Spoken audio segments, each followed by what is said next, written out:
الحمد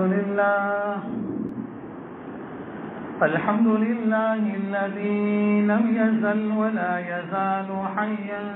قيوما سميعا قديرا مدبرا بصيرا ونشهد أن لا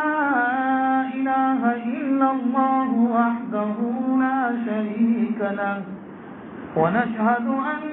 سيدنا ومولانا محمدا عبده ورسوله صلى الله تبارك وتعالى عليه وعلى آله وأصحابه أجمعين وبارك وسلم تسليما كثيرا أما بعد فأعوذ بالله من الشيطان الرجيم بسم الله الرحمن الرحيم إن تعدوا نعمة الله لا تحصوها وقال الله تبارك وتعالى لئن شكرتم لأزيدنكم ولئن كفرتم إن عذابي لشديد وقال الله تبارك وتعالى ثم لتسألن يومئذ عن النعيم صدق الله العظيم.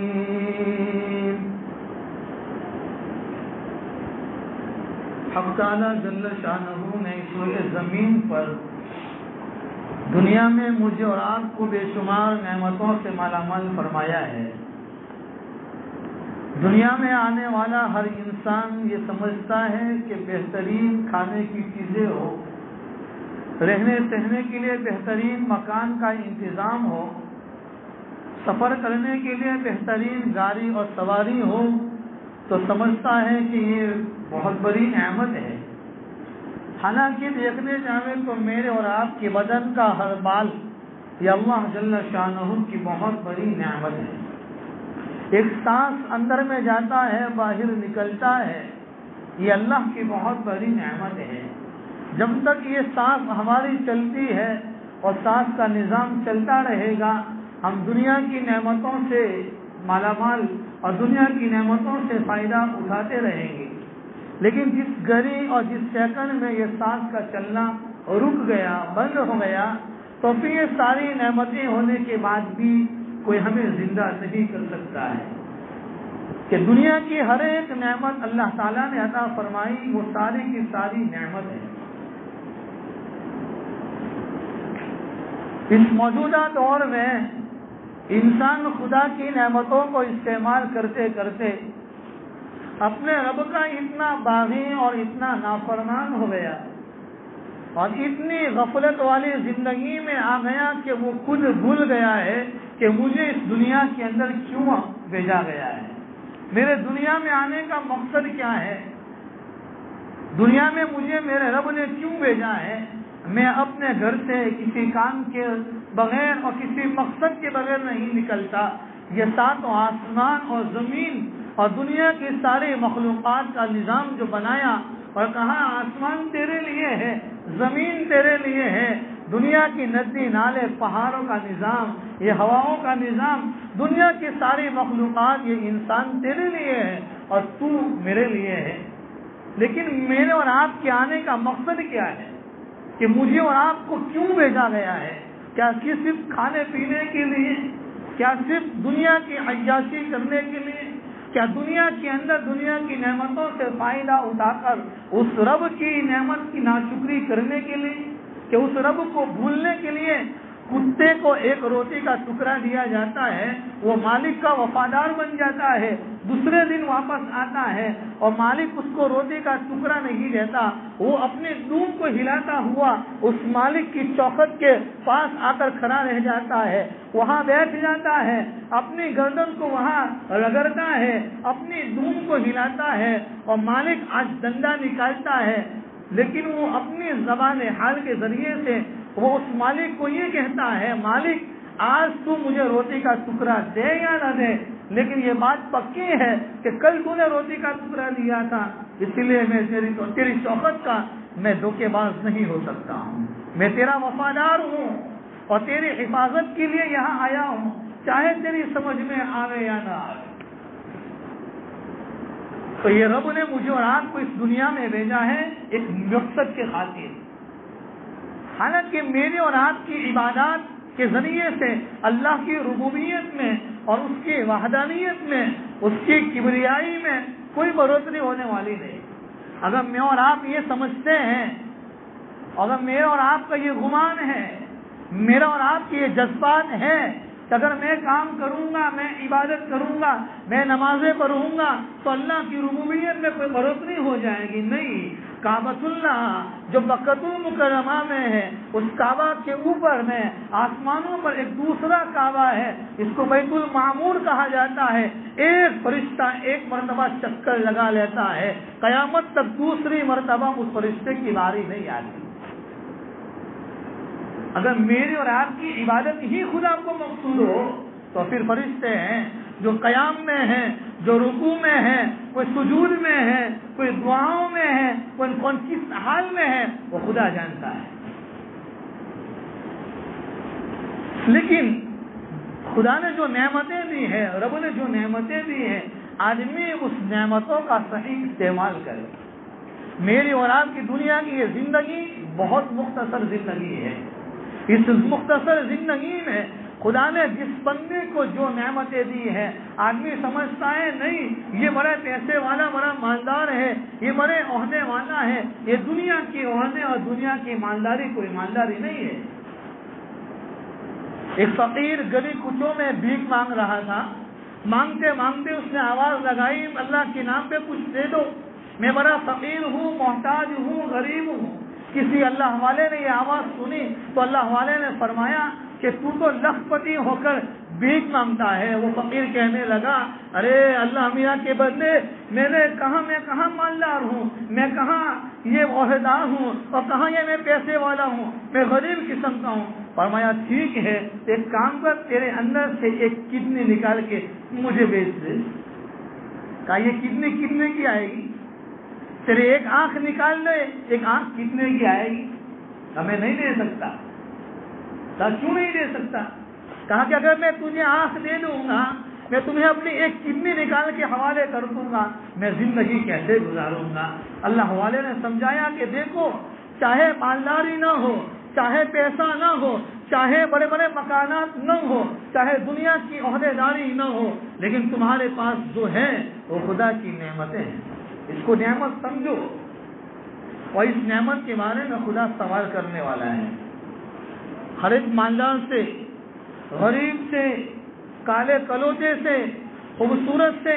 دنیا کے ہر ایک انسانوں سے اللہ تعالیٰ اپنی نعمتوں کے بارے میں سوال کرے گا۔ ثم لتسألن یومئذ عن النعیم، پھر قیامت کے دن ضرور بھی ضرور نعمتوں کے بارے میں سوال کیا جائے گا، اور یقیناً سوال ہوگا، اس سوال سے کوئی نہیں چھوٹے گا۔ دنیا کے اندر اگر کسی جگہ پر انٹرویو ہو تو پیسے کی لالچ دے کر، رشوت دے کر آدمی چھوٹ جاتا ہے۔ آدمی امیگریشن کے اندر اپنی پہچان کے ذریعے سے سارے کاغذات کو آگے پیچھے کر سکتا ہے۔ دنیا کے اندر پاسپورٹ کا انٹرویو ہو، اس کی انکوائری ہو، 300 روپے کھلا کر آگے پیچھے سب کچھ ہو سکتا ہے۔ یہ دنیا کے اندر چلے گا، وہاں کوئی رشوت نہیں چلے گی، وہاں کوئی لانچ نہیں چلے گی، وہاں تو جو ہے اسی اعتبار سے فیصلہ ہوگا۔ دنیا میں ہر ایک آدمی خدا کی اس زمین پر رہ کر خدا کی نعمتوں کو استعمال کرتا ہے۔ اسی لیے میں اکثر کہتا ہوں کہ جب ہم صبح میں بیدار ہوتے ہیں اور اپنے بستر پر جب ہم اپنی آنکھوں کو کھولتے ہیں، اپنے بستر سے نیچے اترنے سے پہلے ایک مرتبہ اپنے گھر کے اندر نظر دوڑا لو، بھائی میری ماں کی طبیعت الحمدللہ صحیح برابر ہے، میرے باپ کی طبیعت برابر ہے، میرے بچوں کی طبیعت برابر ہے، میری بیوی کی طبیعت برابر ہے، میرے مکان میں کوئی چوری نہیں ہوئی ہے، میرے مکان پر کسی نے حملہ نہیں کیا ہے، میری ذات برابر ہے، گھر والے صحیح برابر ہیں، مکان برابر ہے، اللہ کا شکر ادا کرو، اللہ کا شکر ادا کرو۔ دنیا کا مالدار ایک 500 روپے کی نوٹ دے دیتا ہے تو اس کے پورا دن اس کا شکریہ ادا کرتے ہیں، جب وہ راستے میں ملتا ہے اس کو سلام کرتے ہیں، تھینک یو، اس کو ہاتھ اونچا کر کے سلام کرتے ہیں، اس کے سامنے گردن جھکا دیتے ہیں، کہیں ایمان بھی خطرے میں آ جاتا ہے۔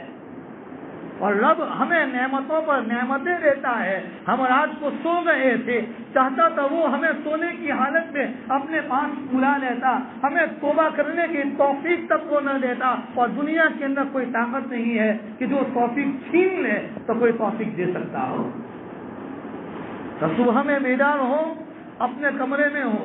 اپنے بستر پر ہو، اپنے گھر کے سارے لوگ برابر ہیں، صحیح سالم ہیں، اللہ کا شکر ادا کرو۔ ہماری ذات برابر ہے، ہمارا جسم برابر ہے، ہماری آنکھیں برابر دیکھ رہی ہے، ہماری زبان برابر کام کر رہی ہے، ہمارا دل و دماغ برابر ہے، تو اللہ کا شکر ادا کرو۔ فائدہ کیا ہوگا؟ اللہ کا شکر ادا کرنے سے، نعمت کا شکر ادا کرنے سے فائدہ کیا ہوگا؟ انسان لالچی ہے، انسان حریص ہے، وہ فائدہ رکھتا ہے، میں یہاں دکان کھولتا ہوں، مجھے یہاں نفع ملے گا کہ نہیں ملے گا، تو میں اس رب کی اس نعمت پر شکریہ ادا کرتا ہوں۔ میں رب کے سامنے یہ کہنا چاہتا ہوں کہ میرے رب، آپ نے مجھے صحیح سالم جگایا ہے، میں بھی بیدار ہوں، میرے گھر والے صحیح سالم ہیں، کسی کو کوئی بیماری نہیں ہے، کوئی تکلیف نہیں ہے، میں اس نعمت پر خدا تیرا شکر ادا کرتا ہوں۔ فائدہ یہ ہوگا، قرآن میں اللہ نے فرمایا لَإِن شَكَرْتُمْ لَأَزِيدَنَّكُمْ وَلَئِن كَفَرْتُمْ إِنَّ عَذَابِي لَشَدِيدٌ۔ اللہ تعالیٰ فرماتے ہیں میرے بندو، اگر تم میری دی ہوئی نعمتوں میں شکر گزاری کرو گے، میری نعمتوں کا صحیح معنی میں حق ادا کرو گے، لَأَزِيدَنَّكُمْ، میں تمہاری نعمتوں میں ترقی دوں گا، اضافہ کروں گا۔ اگر تم نے صحت کا حق ادا کیا اور اس کا شکریہ ادا کیا، اللہ تعالیٰ دوسری بیماریوں سے بچائیں گے اور تمہارے بدن کو قوی اور مضبوط کر دیں گے، وہ صحیح کر دے گا، وہ ہماری بیماریوں کو دور کر دے گا۔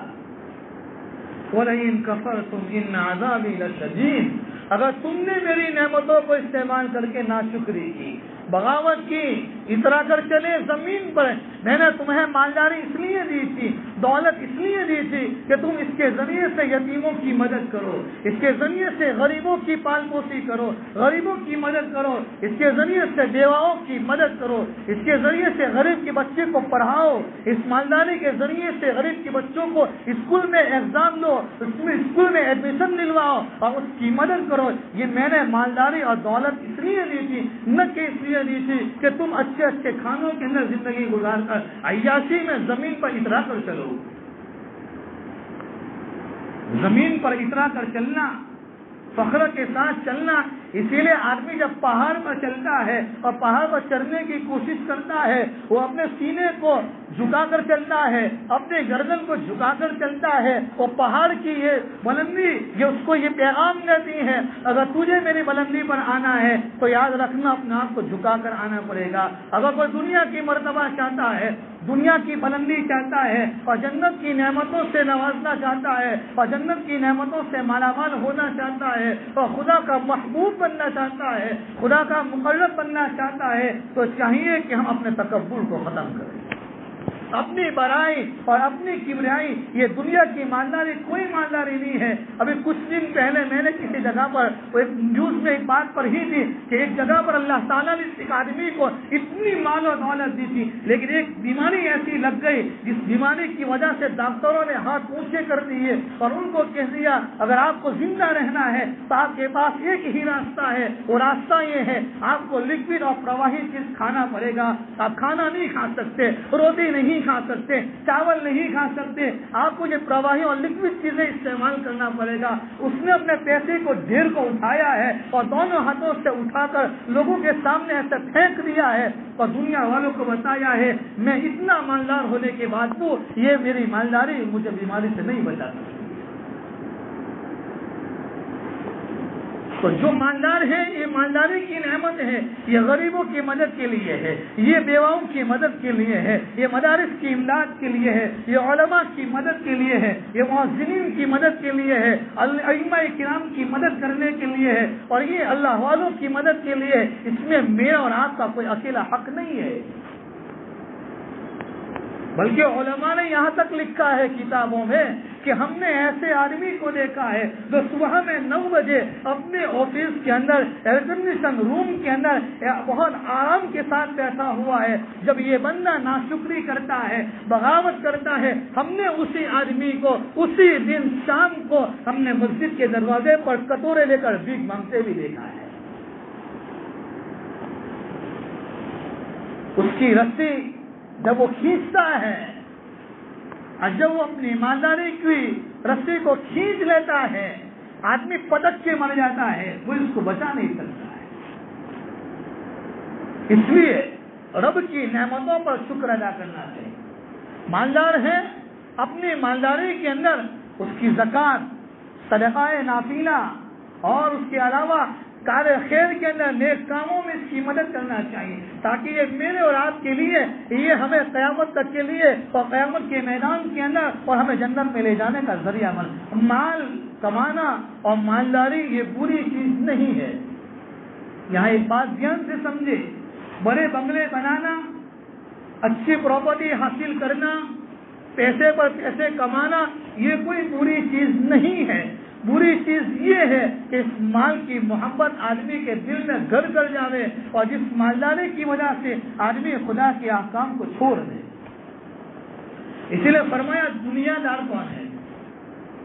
کہ دنیا دار یہ نہیں ہے کہ جس کے پاس بہت ساری پراپرٹی ہو اور وہ ہر وقت ہر لمحہ 24 گھنٹے اے سی میں رہتا ہو، نمازوں بھی پڑھتا ہو، قرآن کی تلاوت بھی کرتا ہو، اور اس کی زندگی میں خدا کے احکام ہیں، نبی کی سنتیں ہیں، اور لوگ پڑوسیوں کے حقوق ہیں، بیوی بچوں کے حقوق کو ادا کرتا ہے، تو یہ دنیا دار نہیں ہے۔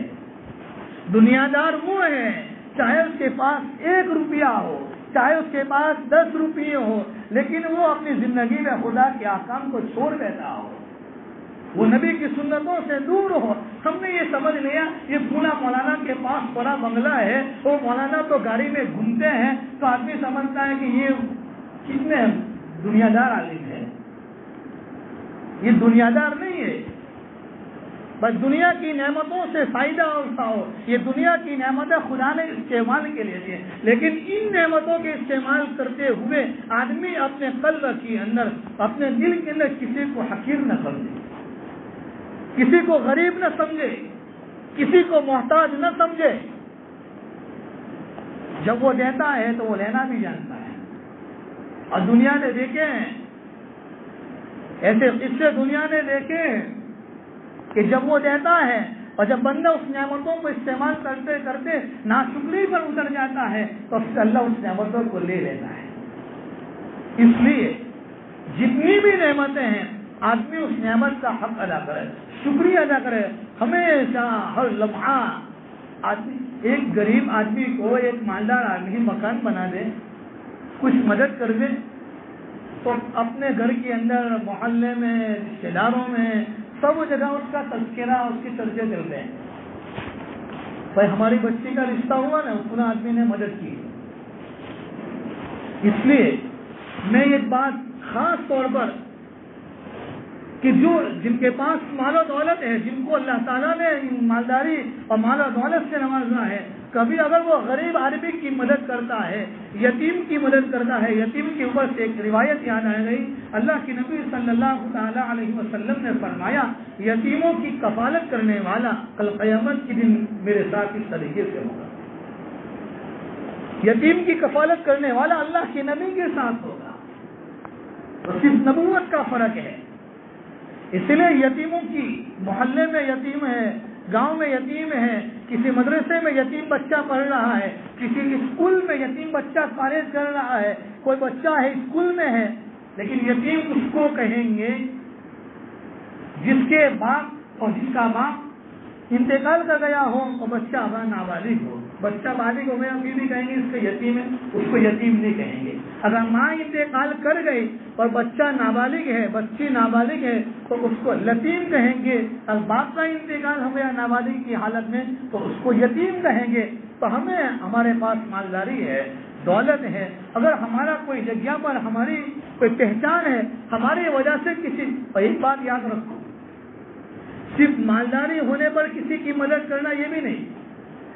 اگر کسی کی کوئی پہچان ہے اور ہماری پہچان اور ہماری سفارش سے کسی کا بچہ کسی مدرسے میں، کسی کالج میں، کسی یونیورسٹی میں یا کسی کمپنی میں، کسی کارخانے میں، کسی فیکٹری میں، اگر ہماری ایک سفارش کی وجہ سے اس کی روزی روٹی کا چلنے کا راستہ کھل جاتا ہو، اگر اس کو جاب مل جاتا ہو، اس کو نوکری مل جاتی ہو، اس کا وہ بچہ پڑھ سکتا ہو، ہمارے ایک بول بولنے پر انشاءاللہ یہ بھی غریب کی مدد ہو جائے گی، یہ بھی مدد ہو جائے گی. اس کے ذریعے سے بھی ہم اپنے مسلمان بھائیوں کی اور دوسرے لوگوں کی مدد کر سکتے ہیں. اللہ تعالیٰ صحیح معنی میں سمجھنے کی، صحیح باتوں کو، دین کو صحیح سمجھ کر صحیح طریقے سے زندگی میں اتارنے کی اللہ سب سے پہلے مجھے ہم تمام کو توفیق کامل عطا فرمائے. وآخر دعوانا الحمدللہ تعالی رب العالمین.